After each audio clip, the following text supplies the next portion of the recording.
Janar, viti 1920. Shqipëria është në kufirin mes ekzistencës dhe zhdukjes. Në letra, është shteti pavarur. Në realitet, është një tokë e coptuar. Gjysma jashtë kufive, gjysma tjetër në kaos. Në jug, zjarri dhe hekuri. Në veri, këmbë ushtarësh të huaj. Në qendër, një qeveri që nuk sundon, por mbieton. Dhe mbi të gjitha këto, një kërcënim i heshtur, një traktat i fshehtë, një pakt i bërë pa shqiptarët, një marrëveshje që premtonte Vlorën, Jugun, Veriun dhe Shqipërinë e linte pa emër. Në Paris, flitej për paqe, por për Shqipërinë po përgatitej ndarja. Dhe atëherë, kur shpresat duken të fikura, kur edhe miqtë e largët thonë, duhet të shpresoni në veten tuaj, ndodh diçka e rrallë. Nga të gjitha anët e vendit, burra misen, jo për lavdi, jo për pushtet, por për të ndalur një fund. Ata mblidhen në lushnjë, jo në një godinë shteti, jo në flamuj ceremonial, por në një shtëpi patrioti, në shtëpinë e Kaso Fugës. Sepse kjo nuk është ceremoni, është akt trimërie. Nga 21 janari deri më 31 janar, aty do të vendoset gjithçka.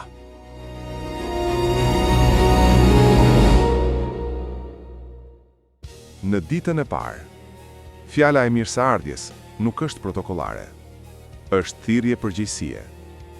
E shqiptuar nga patrioti Ferit Vokokola, për delegat që e din se çdo vendim mund të kushtojë jetën. Pas tij ngrihet një figurë që mbart peshë, Aqif Pash Elbasani, i pyetur, i vëzhguar, i matur. Fjalët e tij janë të shkurtra, sepse koha nuk pret, por jashtë këtyre mureve, rreziku është real.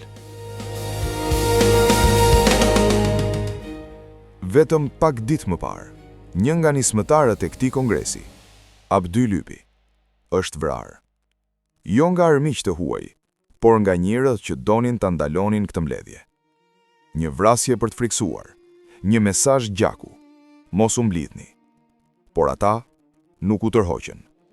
Në sallë nuk flitet për dorëzim, flitet për qëndres, për protesta ndaj fuqive që kërkojnë coptimin, për rrëzimin e një qeverie që kishte dalë jashtë gullnetit kombëtar. Dhe këtu, Kongresi ndalon së qeni takim dhe bëhet autoritet.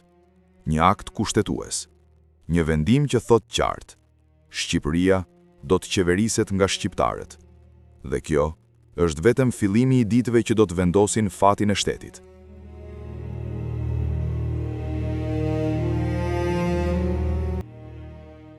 Pas mirëseardhjes, pas fjalëve të para, delegatët u ndanë në komisione, jo për të humbur kohë, por për të shkuar drejt thelbit, sepse pyetja kryesore nuk ishte më a është Shqipëria në rrezik. Këtë e dinin të gjithë. Pyetja ishte, kush flet sot në emër të Shqipërisë? Në ditët që vijojnë, diskutimet thellohen. Në tryez del një emër i rrezikshëm, Pakti i fshehtë i Londrës. Një marrëveshje e vjetër që ende kërcënonte Shqipërinë.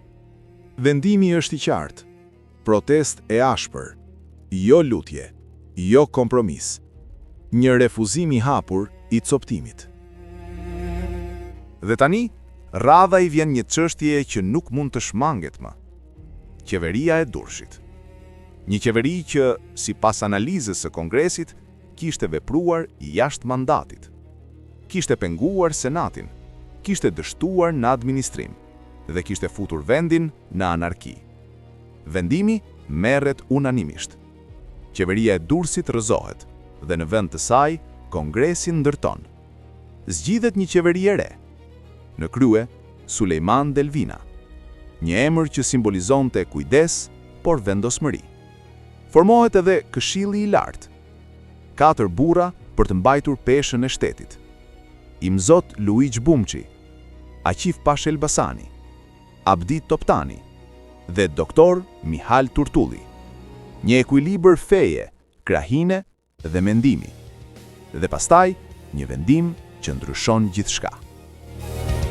Kryeqyteti nuk do t'jetë më Durrësi. Kryeqyteti do t'jetë Tirana, një qendër e re, më e brendshme, më shqiptare.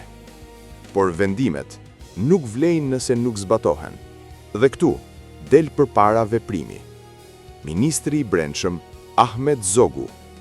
Ndërsa disa hezitojnë, ai çohet dhe thot: vendimet e Kongresit do të zbatohen pa vonesë. Dhe niset për në Tiranë. Rruga i pritet në kavaj. Forca italiane, topa, mitraloza, një urdhër për t'u ndalur, por përgjigja është e prerë. Unë nuk njoh asnjë autoritet tjetër përveç Kongresit të Lushnjës. Pas tensionit, rruga hapet, dhe shteti kalon për herë të parë provën e forcës, pa u thyer. Dhe kështu, ajo që nisi si mbledhje, u kthye në pushtet, në Lushnjë, në janarin që shpëtoi Shqipërinë. Qeveria ishte zgjedhur. Kryeqyteti ishte përcaktuar, por Shqipëria ende nuk ishte e lirë, sepse në jug një qytet mbetej nën pushtim. Vlora, një port strategjik, një dere e Adriatikut, një pikë që Italia nuk donte ta lshonte. Italianët nuk ishin aty si miq, as si aleat. Ishin aty si zotër të një toke që e kishin shënuar në hartë. Pakti i fshehtë i Londrës ende i jepte justifikim. Për Italinë, vendimet e Lushnjës nuk kishin peshë, por për shqiptarët kishin gjithçka. Në Vlorë, në Labëri, në Tepelen, nis të lëviz diçka. Jo ushtri të rregullta, jo divizione, por burra me armë në sup, me besë, me vendosmëri. Formohet një komitet, quhet Mbrojtja Kombëtare e Vlorës. Një emër i thjesht, por me një qëllim të qartë. Vlora duhet të jetë shqiptare. Në qershor të 1920-s, pushkët flasin. Nuk është një betejë vetme, është një zinxhir përplasjesh, çeta që zbresin nga malet, pozicione italiane që goditen, rrugë që priten. Italianët kanë topa, kanë mitraloza, kanë artilleri. Shqiptarët kanë pak municion, por kanë diçka tjetër. Nuk kanë ku të tërhiqen, sepse pas tyre nuk ka më asnjë qytet për t'u dorëzuar. Qeveria e Tiranës, e dal nga Kongresi i Lushnjës, nuk qëndron neutrale. Nuk e quan këtë rebelim, e quan luftë për sovranitet. Mesazhi është i qartë. Vendimet e Lushnjës do të mbrohen. Përplasjet zgjasin javë. Italia kupton se nuk ka përballë një incident. Ka përballë një popull të organizuar. Presioni rritet, kostoja politike rritet, dhe në fund, realiteti bëhet i pashmangshëm. Në shtator të 1920-s, Italia tërhiqet. Vlora lirohet.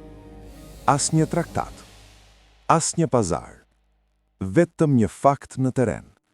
Shqipëria nuk pranon më sundim. Dhe ky moment ndryshon gjithçka, sepse tani shteti shqiptar nuk është më vetëm një vendim politik, është një realitet. Pak muaj më vonë, bota detyrohet ta pranojë. Shqipëria hyn në lidhjen e kombeve, jo si favor, por si fakt, dhe gjithçka nis aty.